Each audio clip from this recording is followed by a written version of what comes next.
Hey guys, welcome back to another episode of The Stable. So we are going to be here today, mess with the 96. So before I get into the 96, I'll give you an update on my dad's car because I've had a couple comments on videos asking him how the whole Pro-Am situation has gone and how the car is running.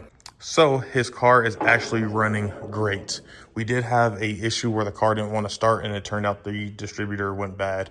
So we put the new one in, had some timing issues after that, got all that stuff worked out, got it retimed correctly. He did recently get some new Ford Racing plug wires.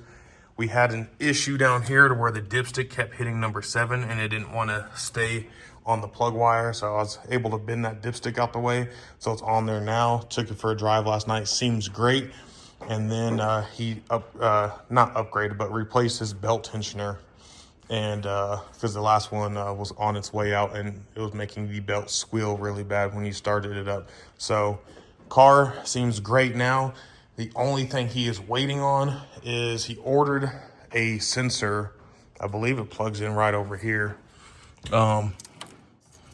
for the methanol from Pro-Am, like beginning of September, and it has literally had no answer from Pro-Am, no respond to emails, no respond to any calls.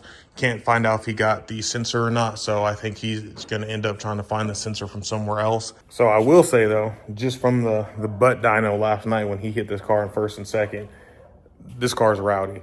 I would say it's probably definitely faster than my 96, which if you guys have checked out the video, it put down 600. I'd say that this car, especially it being lighter, is above that just based on how it feels with the butt dyno. We'll see. It's hard to compare it to my Boss because my dad's car is just raw. It's loud, it shakes, it rattles, where the Boss is just refined, smooth.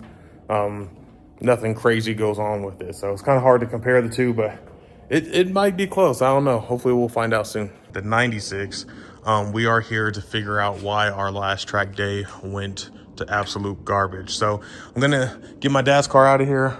We're going to get the 96 up on the lift. We are going to check the fluid level of the transmission, play around with the clutch cable, figure out why my reverse lights stay on, and then hopefully all that will allow me to be able to hit third and fourth. And then I think I need to put some kind of heat shielding over the starter to see if that just helps a little bit, because I believe I'm having a hot start issue with the starter. So that's what's on the list for today. Once that gets done, hopefully, like I said, hopefully we get all those issues figured out. I'll end off the video with that. And then I will come back today, and then in a separate video, we will be getting the rear end installed in the Boss. All right, so we got the transmission fluid in there. There was our fill. It actually took about half the bottle, which I was expecting it to take more, but that part's done. So now we got to come up here and probably look at one of 3 wires. I think that one's just speed, so it shouldn't be that. Reverse lockout is that one up there. So maybe that one, and then maybe this one here on the side as to why our reverse lights are staying on. And then after that, my cover did fall off the clutch cable here. So I need to throw that back on there. But it's figuring out why, once we figure out the reverse light situation, then it's probably adjusting this cable to see why it wouldn't go into third and fourth at high RPM. So after playing around with some of the wires underneath here, I came over to the reverse light solenoid, which is right there.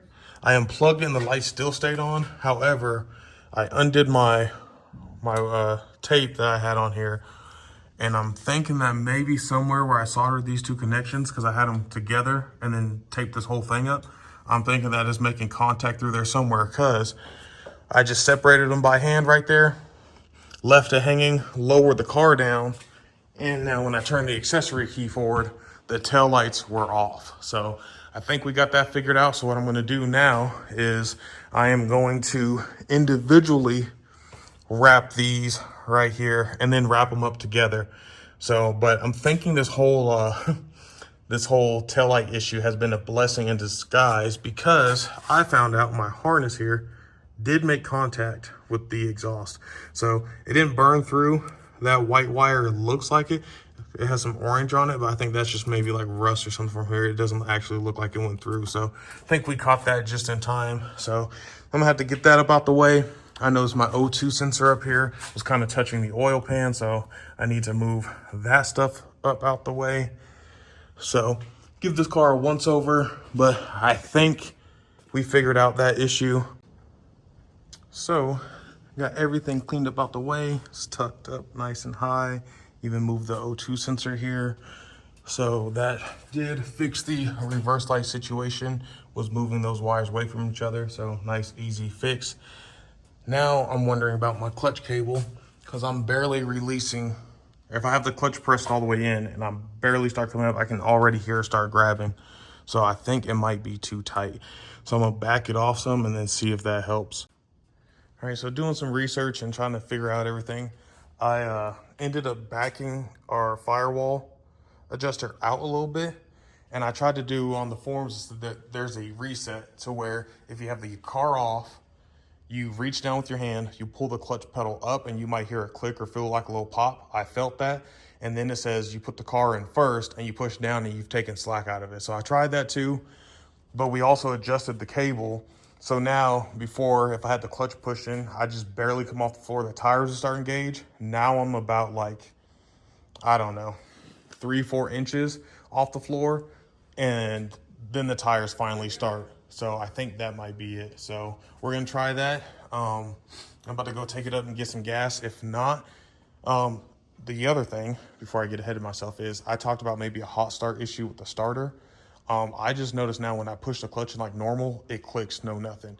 But I just really pushed the clutch down to the floor and it fired up just fine. So maybe it's the neutral safety switch or something like that that is acting up. And unless I push the clutch that hard, the car doesn't want to start. Guys, so I just did a little detour to Mexico. Got out on the main road. Went ahead and stabbed it in fourth. It broke loose. Short shifted it. Snatched second. Ran it down to like 65. Snatched third and went into third. And snatched fourth. So it took all of it. I can officially say, well, I think red is back. Transmission feels so much smoother. Probably a combination of adjusting the clutch cable, taking the slack out of it, and adding fluid to it.